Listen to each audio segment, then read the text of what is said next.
de Jesus. Amém. Amém. Amém. Amém.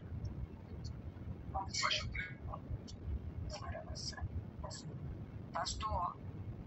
Amém. Graça e a paz a todos. Como eu sempre digo, nós estamos numa jornada, numa caminhada pelos Evangelhos, caminhando com Jesus aqui nas Escrituras, o Espírito Santo pegando pelas nossas mãos, levando as pessoas que Ele encontrou, aos vilarejos, às aldeias. Estamos aqui agora no Sermão do Monte, onde que Ele está com os discípulos, dando isso que ficou conhecido, né? Essa fala de Jesus, esse ensinamento de Jesus, que ficou conhecido como Sermão do Monte. E nós iniciamos, no domingo passado, no capítulo 6, no versículo 1. Eu quero fazer recapitular, porque na realidade eu fiz em duas partes essa película. Mas a gente vai recapitular e vai dar sequência do versículo 1 até o versículo 4. A gente vai fechar o pensamento. Mas eu quero estabelecer aqui uma importância. Toda a palavra de Deus é importante, tem a sua relevância.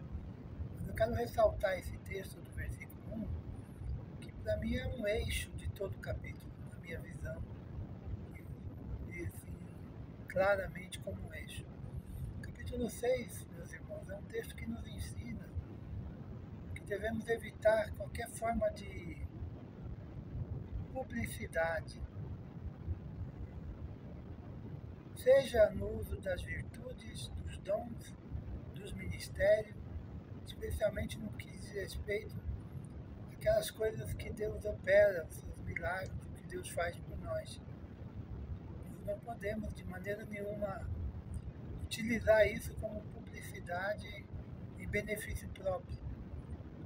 Tanto é, Jesus estava caminhando, como eu falei domingo passado, quando aparece um religioso muito importante da época, chamado Jairo.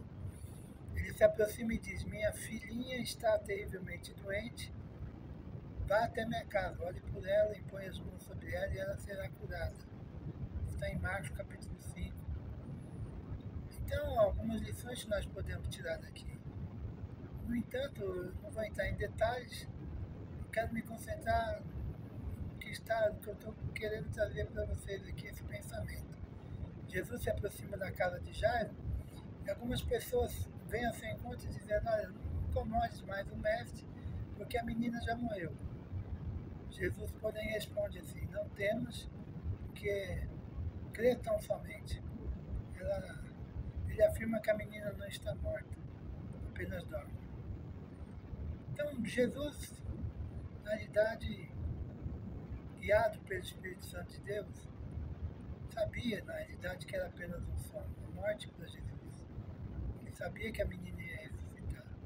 Ele também estava utilizando esse momento aqui para ensinar os seus discípulos. Eu penso que, na realidade, falei de mim aqui até, se fosse eu, o meu ego, né, a minha vontade às vezes de aparecer, sabendo que uma menina ia ressuscitar depois de eu ter orado, com certeza eu ia chamar SBT, Rede Globo, Record, Bandeirantes, os youtubers, os influencers, para registrar esse momento. E se escondendo ainda atrás daquela frase que muita gente fala: para a glória de Deus. Então,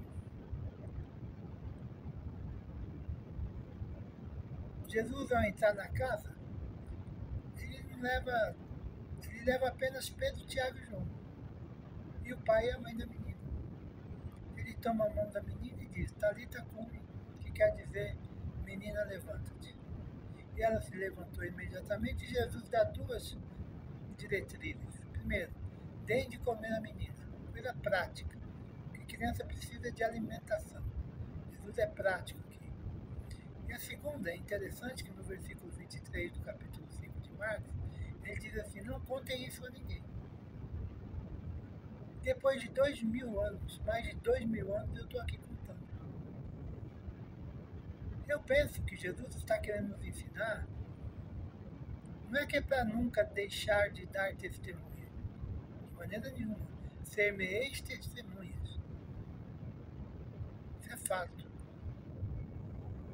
Mas eu penso que o que Jesus está ensinando aqui é que seus discípulos não é que não deveriam testemunhar, mas não deveriam tirar proveito pessoal dessas virtudes, dos dons e dos ministérios concedidos pelo Espírito Santo. Não deveria usar o que Deus fazia e faz por meio deles para controlar, manipular e se autopromover diante das pessoas. Então, o capítulo 6 trata, portanto, aqui, grosso modo, da justiça, da filantropia, do jejum, da oração. Então, não tratem essas questões da justiça, Jesus está dizendo, buscando o reconhecimento público. Por isso que esse versículo aqui é o eixo. Não busquem através das questões aí da justiça, do jejum, da filantropia, da oração. Não busquem reconhecimento público ou aplauso da sociedade. Aí Jesus vem com praticamente mandamento aqui, guardai-vos de exercer a vossa justiça. É o versículo 1. Diante dos homens, com o fim de ser vistos por eles. Então, é isso que eu vim falando aqui no versículo 1. Guardai-vos de exercer. Porque a vida reta, ela é vivida diante de Deus e não dos homens. Então, Mateus capítulo 6, versículo 1, esse versículo 1 inaugura aqui boa parte desse conteúdo do capítulo. E na minha opinião, na minha visão, assim, sinceramente é o eixo em torno do qual tudo que vem a seguir vai girar. As esmolas, as dádivas, as orações, o jejum, as devoções, tudo está de uma maneira visceral aqui, totalmente conectado com esse versículo primeiro. Eu vou ler ele todo, diz assim: guardai-vos de exercer a vossa justiça diante dos homens, com o fim de ser vistos por eles, de outra sorte não tereis galardão junto ao vosso Pai Celestial. Então aqui a gente vê que se trata de galardão, não é salvação. Então esse guardai-vos, na minha visão, eu penso que na direção do Espírito Santo é um apelo direto e pessoal. Então eu não vou chegar diante do Senhor. Senhor, faz-me guardar. É claro que é Ele que opera em nós tanto querer quanto realizar. Mas existem coisas que cabem a minha responsabilidade. E Jesus está dizendo aqui uma ordem clara: guardai-vos. Guardai a vós mesmos. É uma providência pessoal, é uma decisão individual, é uma postura, é uma posição que eu tenho que tomar. Então ele inicia esse capítulo 6, que para mim é muito forte esse guardar-vos. Ou seja, protejam-se de vocês mesmos, vigiem o próprio coração. É muito fácil baixar a guarda, distrair-se, envaidecer-se, achar que já está pronto, pleno, acabado. Eu citei até aqui o exemplo do barro na mão do oleiro. A nossa salvação está no fato de nós não nos vermos acabados, mas sim como barro na mão do oleiro, porque o barro na mão do oleiro, se estragou na mão do oleiro, não estraga, porque está nas mãos do oleiro. Então, quando nós nos vemos como barro, nós somos maleáveis. E essa maleabilidade, essa umidade, nos traz a condição de sermos tratados, discipulados, ensinados, moldados, de acordo com a plena e agradável vontade de Deus, que é boa, perfeita e agradável. E essa maleabilidade do barro nada mais é do que a amabilidade de quem manuseia o barro. É o amor de Deus. É o amor de Cristo é que nos constrange. De outra forma, nós seremos como aqueles lá que eu citei, Gálatas 3:3, quando Paulo pergunta: tendo começado no Espírito, estáis agora vos aperfeiçoando na carne? Paulo chega até a lamentar, dizendo assim: corrieis bem, quem vos impediu a obedecer à verdade? O que mudou na cabeça de vocês? O que desviou o coração de tantos que estavam tão indo, caminhando, tão lindos e agora vivem segundo a carne? Paulo pergunta. E Paulo fala: andemos de acordo com o que já alcançamos. Eu serei aqui com Hebreus capítulo 10, versículo 39, dizendo: nós, porém, não somos dos que retrocedem para a perdição, mas dos que creem para a preservação da alma. Portanto, o que eu vejo aqui nesse versículo 1 é fundamental para a gente continuar todo o capítulo 6. Guardai-vos. Ele está nos chamando a tomar uma decisão de não exercer a nossa justiça de aparência, a nossa santidade de fachada, a nossa sabedoria exibicionista. Guardai-vos dessas coisas, de exercer, de praticar, de manifestar uma espiritualidade de forma ensaiada, escolhendo inclusive qual é o melhor lugar, onde há mais gente para falar, para ser notado, para ser aplaudido. Então, basicamente é isso o versículo 1. Claro que tem muito mais coisas, mas a gente vai ficar por aqui. Vamos ao versículo 2 ao versículo 4, que diz assim: quando, pois, deres esmola, não toques trombeta diante de ti, como fazem os hipócritas na sinagoga e nas ruas, para serem glorificados pelos homens. Em verdade, vos digo que eles já receberam a recompensa. Tu, porém, ao dares a esmola, ignore a tua mão esquerda o que faz a tua direita,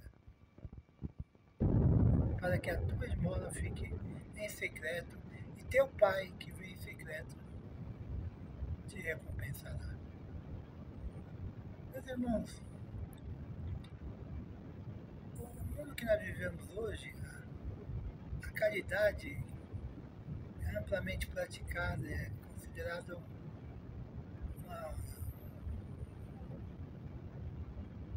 uma caridade, uma visão secularizada, como fruto da bondade inata do ser humano.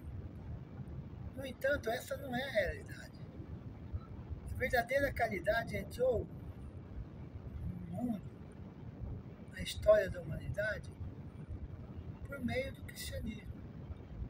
Muitas das instituições que nós vemos hoje, como a Cruz Vermelha, hospitais, fundações benevolentes, organizações sem fins lucrativos, são, na verdade, eu diria, subprodutos da influência cristã no Ocidente. Mesmo que a sociedade atual não reconheça isso. Na realidade, trata-se de um capital emprestado do cristianismo. Como afirmam muitos cristãos, sociólogos, essas ideias e práticas que parecem ser naturais, universais, surgiram do trabalho da fé de cristãos comprometidos, que no passado lutaram para implantar esses valores no mundo. Tem um livro excelente, uma linguagem bem acessível,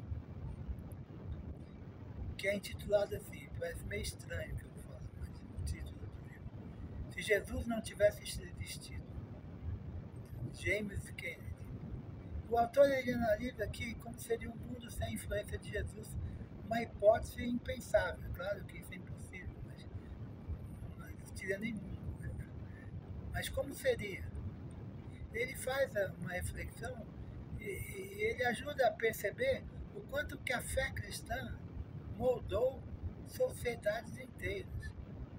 Se não me engano, foi Mahatma Gandhi que disse que se todos os livros de espiritualidade se perdessem e permanecesse tão somente o Sermão do Monte, nada estaria perdido. Então a mensagem bíblica tem implicações profundas em todas as esferas da vida humana. E é comum atribuir certas virtudes e avanços sociais à Grécia, a outras civilizações antigas. Mas muitos desses valores foram estabelecidos por cristãos comprometidos com o reino. Foi justamente por crerem no céu que transformaram a terra.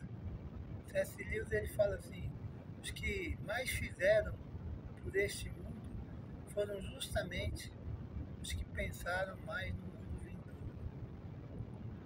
C.S. Lewis, abre aspas, os que mais fizeram por este mundo foram justamente os que pensaram mais no mundo vindouro. Fecha aspas. Então aqui no capítulo 6 de Mateus, Jesus inicia uma nova sessão do Sermão do Monte. A gente viu que no capítulo anterior, no capítulo 5, ele tratou em relação à lei, mas agora ele passa a tratar da justiça na prática da piedade, na prática da devoção pessoal. E esse versículo primeiro aqui estabelece aqui um princípio geral, como eu já disse, guardai-vos. Aí depois ele vai desenvolver outro ensino, até o versículo 18, a esmola do versículo 2 ao versículo 4, a oração do versículo 5 ao versículo 15 e o jejum do versículo 16 até o 18. Então nós vamos por essas películas, por esses textos. Bom, essas práticas, na realidade, eram expressão da vida piedosa no judaísmo no tempo de Jesus e foram em grande medida incorporadas na fé cristã. Por exemplo, a primeira delas, que nós vamos falar, a esmola, que é o nosso foco hoje. No Antigo Testamento havia um mandamento claro que os pobres, por qualquer que fosse a causa da sua pobreza, deveriam ser alvo da misericórdia do povo da aliança. Estrangeiros, forasteiros, entre as tribos de Israel, também deveriam ser assistidos. Isso era algo revolucionário no mundo antigo, no Oriente Próximo. Tem um pastor da presbiteriana, eu falo porque eu fui criado na presbiteriana, é o James Montgomery. E ele faz um comentário sobre o Sermão do Monte. Eu peguei um trecho dele aqui que é importante. Eu vou abrir aspas. O que esse pastor James Montgomery fala? Não pretendo, abre aspas, não pretendo sugerir que nunca existiram presentes para os pobres em terras pagãs na era pré-cristã. Há registros antigos de pessoas que lançavam moedas a mendigos para conquistar a reputação de serem generosas. Mas essas ações eram raras, geralmente motivadas pelo desejo da aprovação do homem, e não por uma genuína compaixão. Fecha aspas. Então, o que ele está dizendo aqui é que antes da era cristã não é que não havia, né, assistência. Mas não havia assim, um sistema organizado de assistência social. Era um mundo de extrema desigualdade, de pobreza, de indiferença. Mas com a chegada de Cristo surgiu um amor sacrificial entre os cristãos, que se traduziu em prática, em cuidado mútuo, em leis de proteção à mulher, reforma trabalhista, abolição da escravidão e tantos outros frutos do Evangelho. Então note que Jesus nesse texto, ele chama a esmola de justiça, isso é significativo. Não podemos separar o uso da palavra justiça aqui do seu uso em todo o capítulo 5 de Mateus também. O apóstolo faz a mesma associação em 2 Coríntios, capítulos 8 e 9, ao motivar os cristãos de lá da Acaia a contribuírem generosamente. Ele ele usa como exemplo os irmãos da Macedônia. E aí Paulo cita o Salmo 112, versículo 9. Ele diz assim: deu aos pobres, a sua justiça permanece para sempre. Ou seja, o que Paulo está dizendo aqui? Que dar aos pobres é considerado justiça nas Escrituras. Negar auxílio aos necessitados é cometer uma injustiça, porque somos apenas mordomos do que Deus tem nos confiado. A própria terra prometida dada por Deus às famílias de Israel não era um bem absoluto, era um dom de Deus. Os israelitas eram chamados a administrá-la com uma responsabilidade social e espiritual. Em ti será bendita todas as nações da terra. Então, assim, quando nós tratamos a esmola como uma expressão concreta da justiça, Jesus mostra que socorrer os pobres não é uma opção, mas um mandamento divino. Não é uma questão de uma caridade voluntária, mas de justiça exigida. Além disso, a esmola é uma expressão da bondade. A palavra grega traduzida por esmola vem de uma raiz que significa ter compaixão ou ser misericordioso. Infelizmente, em português, a palavra esmola ganhou uma conotação muito negativa ao longo do tempo. Mas em sua origem carrega um profundo sentido de misericórdia. Então, o que nós lemos aqui, o texto agora de Mateus capítulo 6, versículos 2 a 4, apresenta duas formas de dar esmola, uma errada e outra correta. A primeira, mostra o exemplo negativo. Dar para ser visto, aplaudido e ser reconhecido. O versículo 3 e 4 mostra o modelo verdadeiro. Dar em secreto diante de Deus com humildade. E é isso que está aqui. Então, isso, na realidade, revela o coração daquele que está doando. E o coração de quem está doando é tão importante quanto a doação em si. Não é apenas o ato externo. Então, veja que Jesus, desde sempre aqui, praticamente no Sermão do Monte, está dizendo que as nossas exterioridades têm que estar conectadas com a nossa interioridade. Não é apenas um ato externo, mas uma motivação interna de um coração regenerado, que já foi alvo da misericórdia de Deus, que já foi alcançado e sabe que são as misericórdias de Deus a causa de nós não sermos consumidos. E porque ele foi alcançado e alvo da misericórdia de Deus, é o que ele pode exercer verdadeiramente misericórdia. Que Deus nos ajude a viver essa justiça na prática. Silenciosa misericórdia. Não para os aplausos humanos, mas para a glória de Deus. Então, a forma errada de contribuir, de praticar a generosidade, diz aqui o texto, vou repetir, versículo 2. Quando, pois, deres esmola, não toques a trombeta diante de ti, como fazem os hipócritas, na sinagoga e nas ruas, para serem glorificados pelos homens. De verdade vos digo que eles já receberam a sua recompensa. Mais uma vez, Jesus chama a atenção aqui para o modo como nós realizamos as nossas obras de justiça. Note que ele não introduz esse ensino como um se deres esmolas, mas quando faz toda a diferença aqui. E pode ser traduzido também como sempre que. Então isso significa que Jesus espera que os seus discípulos pratiquem. Não é se, mas é quando ou sempre que. Então ele parte do pressuposto de que essa era uma prática comum no seu tempo, especialmente no contexto judaico, que valorizava grandemente o cuidado com os necessitados. E essa expectativa era fundamentada na lei de Deus. Nós já vimos em Mateus 5,18, o Antigo Testamento, a lei de Deus. O que ele combate aqui, Jesus, ele, não é a lei, mas os falsos ensinos que haviam sido acrescentados pelos escribas e fariseus. Ele chama dos antigos aqui. Então ele fala assim, a expressão no original grego diz, sempre que fizerdes atos de misericórdia, ou seja, Jesus está se referindo a práticas, a vivências concretas, atuações concretas, não intenções, boas intenções, ou sentimentos de pena. Isso, quando feito com a motivação correta, essas ações, elas são deveres espirituais que Deus se agrada desses atos.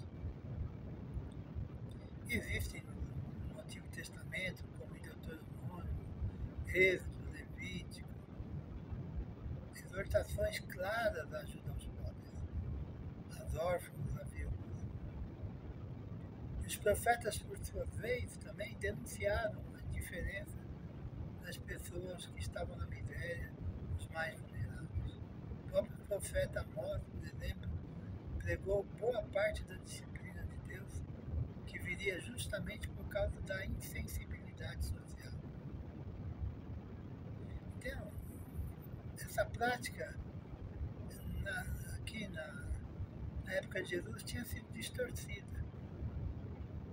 A tal ponto, eu fui pesquisar nos livros apócrifos, que não são inspirados, tem um texto de Tobias, olha só o que está escrito. Como Jesus enfrentava aqui uma situação terrível. Quando ele vem com esse ensinamento aqui, é porque ele estava dando resposta a alguma questão que estava surgindo lá. E no livro de Tobias, que é um livro apócrifo, não é inspirado, que não está na nossa Bíblia, diz assim, ó, olha só como é perigoso. É valiosa a oração sincera com jejum, e a esmola com justiça vale mais do que a riqueza com injustiça. É melhor dar esmola do que entesourar ouro. A esmola livra da morte e purifica de todo pecado. Os que praticam a esmola terão vida longa. E no livro de Eclesiástico, que é outro livro, não é Eclesiastes, Eclesiástico, também tem um outro texto interessante e perigoso. Diz assim, assim como a água apaga o fogo ardente, a esmola expia o pecado. Então veja aqui, olha que tradição que Jesus estava enfrentando aqui. Então, com base nessas tradições, muitos judeus da época acreditavam que a esmola tinha poder expiatório.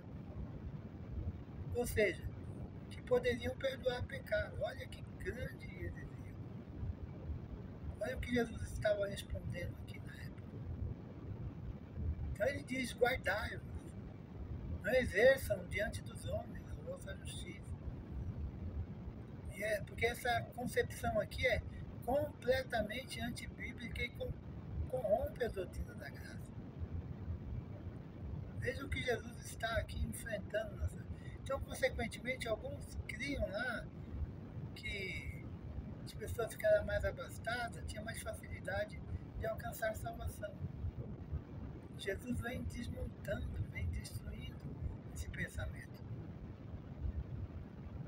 Infelizmente, esse mesmo pensamento legalista e distorcido acompanhou a Idade Média pela Igreja Romana.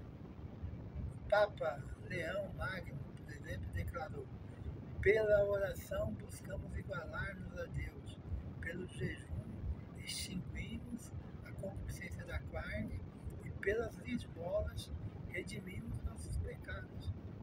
Veja que esse pensamento, essa heresia, entrou a igreja fora da Idade Média. É uma doutrina completamente estranha da Escritura.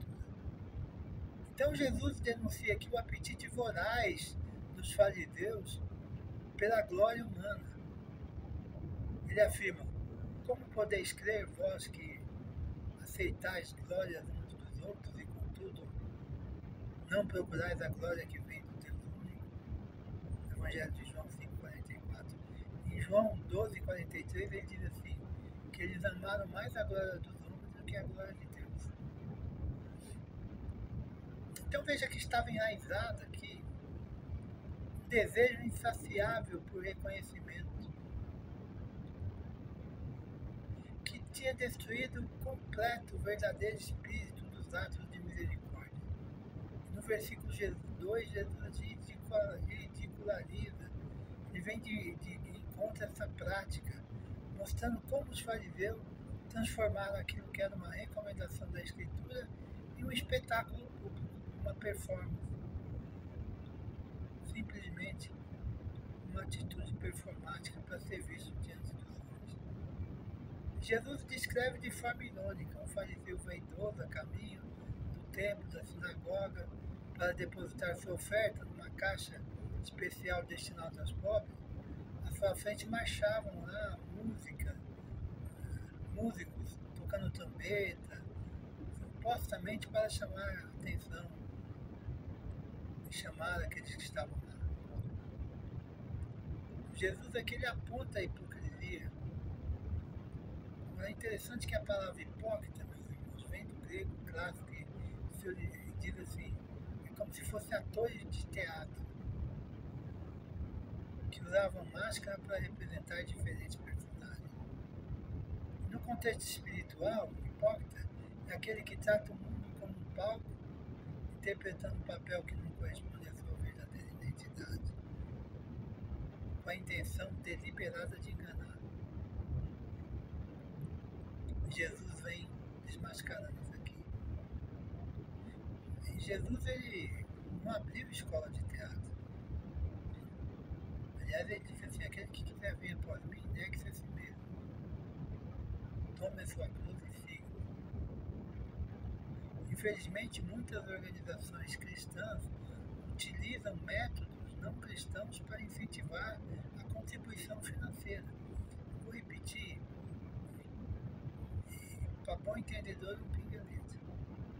Infelizmente, muitas instituições e organizações cristãs utilizam de métodos não cristãos para incentivar a contribuição financeira. E o pior, muitas vezes usa de uma causa nobre para justificar esse apelo aos motivos errados. O que é tão errado quanto ter os próprios motivos errados. Então, como disse Jesus, é inevitável que venham os escândalos, mas ai daqueles que porvenham, quem vem esses escândalos. Então a gente está cansado de ver aí ministérios que acabam promovendo a vaidade, a autoglorificação, mesmo na hora de ofertar. Jesus conclui dizendo aqui, já receberam a sua recompensa. Versículo 2. A palavra grega usada aqui é um termo técnico que significa pagamento total, pagamento integral. Não há mais nada a receber. Então quem busca reconhecimento humano por suas esmolas, segundo Jesus, já recebeu tudo o que queria receber, aplauso. E diante de Deus não tem mais nada. Segundo e último lugar, para a gente caminhando para o final,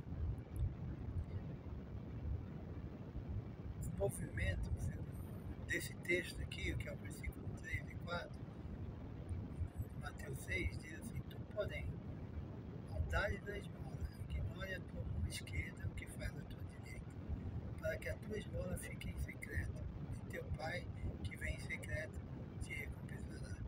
Essa é a forma, esse é o método cristão de doar.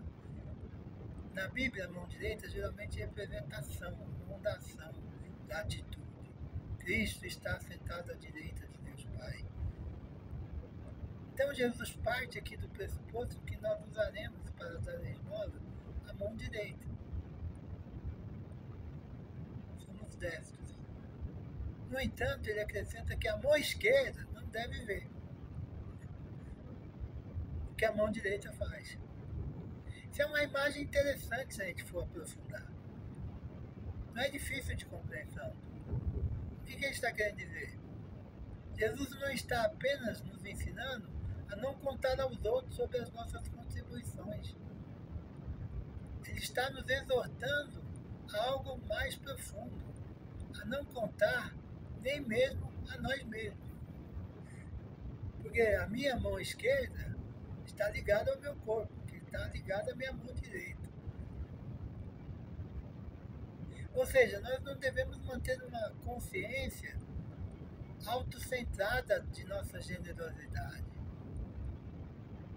como se fossem merecedores de aplausos interiores, de uma atitude de vanglória secreta, ainda que discreta, que rapidamente acaba em justiça própria. Meus irmãos, o orgulho é tão sutil é o orgulho do coração, que nós podemos, ao mesmo tempo que tomamos cuidado para manter a esmola em segredo, nos entregar a pensamentos de auto-exaltação. Isso aconteceu comigo. Há não sei quantos anos, há 33 anos, trabalhando com dependente de álcool e droga. Aí eu percebi, quando eu chegava na igreja, quando eu era apresentado em algum lugar, o pastor Ezequiel tem um trabalho bonito. Ele trabalha com dependente. Todo mundo, que trabalho bonito, é difícil. E eu comecei a me sentir parente do Saulo de Tarso. Tarso se achando, Tarso se sentindo, achando que era o cara mesmo. Até que eu olhei a palavra do filho do bom samaritano e entendo que existem, até a pastora Virgínia tem uma outra visão da palavra do bom samaritano nesses dias que a gente estava conversando. Mas na realidade, o bom samaritano é o bom samaritano, ponto. Parágrafo na outra linha. O bom samaritano também é aquele que está jogado à beira do caminho. Porque ele está me dando a chance de ser parecido com o mestre. Então, quando eu estou ajudando, eu sou o primeiro a ser ajudado. Quando eu estou colaborando, e aqui não é só questões materiais, financeiras, mas é um ouvido para escutar, é um abraço a ser dado, é um aconchego, é um silêncio. Há muitas maneiras de ofertar. Mas esse que está jogado à beira do caminho, ele está dizendo: ei, você que está passando aí, sacerdote, levita, eu estou aqui para te dar a chance de ser um adorador, de sair do teu egoísmo, do teu egocentrismo. Mas eu, Ezequiel, achava que era o cara mesmo. Como eu sou bondoso, que belo trabalho eu estou fazendo.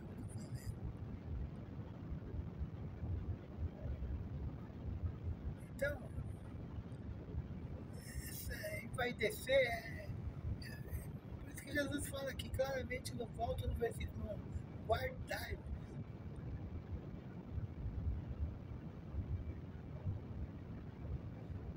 Tem um estudioso do Novo Testamento, William Barclay, ele relata que no templo havia um lugar chamado Sala do Silêncio, ou Sala do Secreto, onde os fiéis podiam depositar as ofertas para ajudar os necessitados.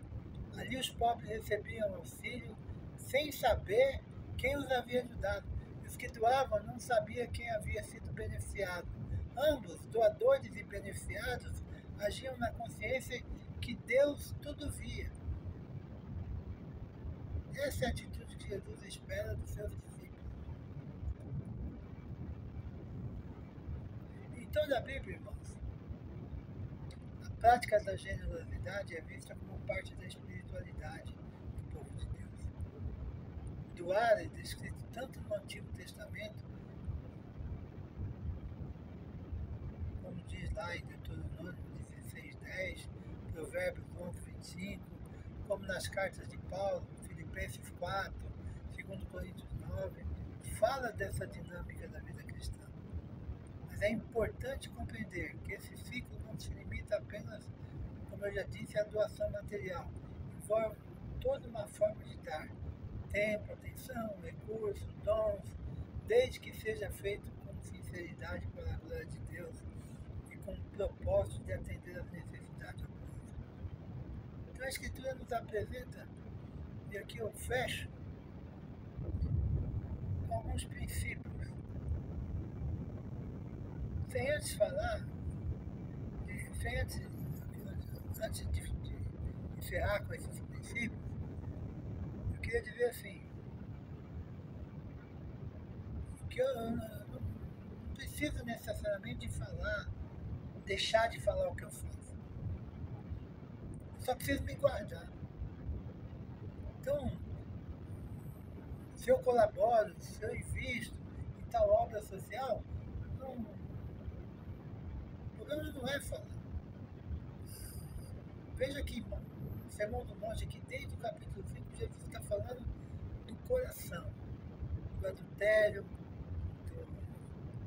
do perdão, daquele que é assassino, que odeia seu irmão.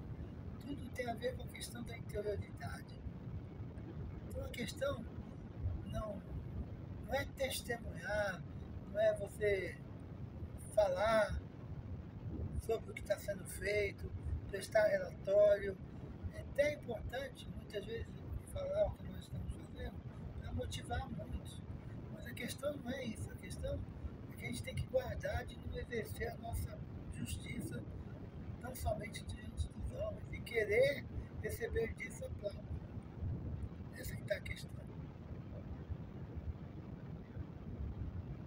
Então vamos colaborar, vamos ser colaboradores no reino. A Escritura nos apresenta 7 princípios, e eu encerro com esses 7 princípios que são rápidos. Primeiro, aldada de coração, investimos com Deus. Jesus disse, dai e dar-se-vos-á, boa medida, recalcada, sacudida, transbordante.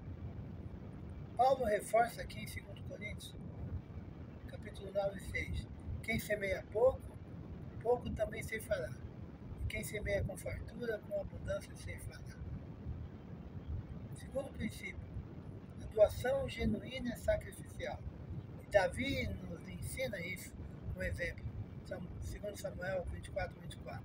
Quando alguém lhe ofereceu tudo para o sacrifício, ele respondeu, não oferecerei ao Senhor meu Deus holocausto que não me custe nada.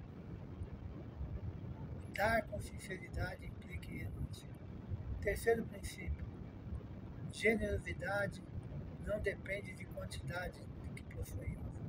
A pessoa que não é generosa quando tem pouco, não será generosa quando tiver muito. Jesus mesmo ensinou, quem é fiel no pouco também é fiel no muito. E quem é injusto no pouco também é injusto no muito. Então a generosidade não depende da quantidade que a gente tem.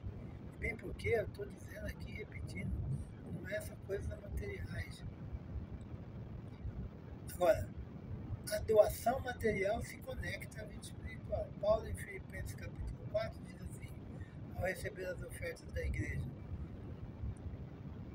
o que me interessa não é a oferta em si, mas o fruto que aumente o vosso crédito. O termo crédito aqui remete à ideia de conta espiritual, um tipo de investimento eterno. Em outras palavras, doar é entrar em comunhão com Deus e participar da sua obra.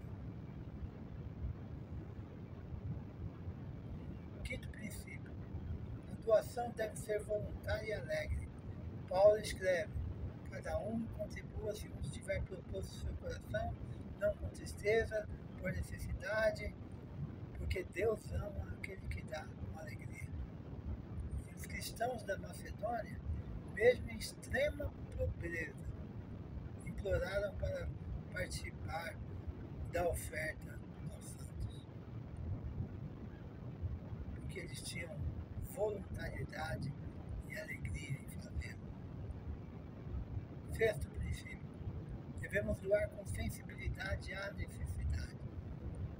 A igreja primitiva é exemplo disso. Em Atos, os cristãos compartilhavam seus bens porque estavam atentos às necessidades, à carência ao seu redor. Hoje, muitas vezes, interpretamos as necessidades com filtros insensíveis, indiferentes, egoístas. Sétimo e último princípio que eu vejo aqui. A doação revela que fomos tocados pelo amor de Deus. Quando doamos, revelamos que fomos alcançados por uma misericórdia. Agimos como Ele agiu conosco, com graça, com compaixão e com generosidade. Concluindo, nossas dádivas cristãs não devem ser feitas para impressionar os homens, esperando aplausos, nem para inflar o ego, porque a fé começa onde o ego termina. Como disse Jesus, a mão esquerda não deve aplaudir a generosidade da mão direita. Tudo deve ser feito diante de Deus, na presença daquele que vê o íntimo do nosso coração. E aí teremos paz. Ele nos recompensa. Não com riquezas passageiras, mas com a alegria de participar da sua obra. E com a verdade proclamada por Jesus. Mais bem-aventurado é dar do que receber. Que Deus nos abençoe. Que possamos louvar ao Senhor com o coração transformado, participando, porque Ele nos fez participantes da sua misericórdia. Um mundo tão carente e ferido, nós rogamos que Deus opere em nós, na tua igreja, para sermos instrumentos da compaixão. Pedimos a Deus nesta noite discernimento por meio da palavra para agir com sabedoria e generosidade. É isso que eu vim falar aqui. Que o Senhor nos livre das nossas racionalizações que nos impedem de obedecer. Que as nossas ações não sejam apenas falas piedosas, mas expressões da prática e do amor. É isso que eu peço a